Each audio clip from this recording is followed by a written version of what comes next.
હા, એક ભાઈએ તો શાસ્ત્રીજીને બોલાવ્યા કે આપણે ભાગવત સપ્તાહ અહીં ક્યારેક કરવી પિતૃ મોક્ષાર્થે. તો શાસ્ત્રીજી કે તમારે પેલા તો જાણી આખા કુટુંબને ભેગું થવું પડશે. ઈ નહીં બને.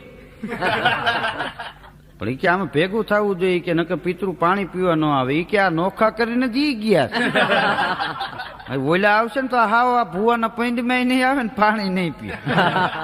આ લોટામાં લીટા મારીને ઈવડાઈ ગયા છે. મૂળ તો એ કે પિતૃ અમારા તારા. શાસ્ત્રીજીને પરસે વળી દીધો. શાસ્ત્રીજી પણ પછી ભુવાના પૈંડમાં નહીં આવે તો એક જણો કે ભુવો જ હું છું. આકલું જ મારે મારવાની. તારે તો અરે તું તારે થાળિયું ધબધબાવો. આને કોણ સમજાવે સાંભળે એમ. પણ 10 દાડાનો હોગ પાડી જમણવાર જાડું થાય છે. સગા વાલાની સામે બેસી અને લેરથી લાડુ ખાય. આવો દાડો કોઈએ કર્યો? હવે દાડાની જરૂર નથી, જીવતા હાંચવી લે.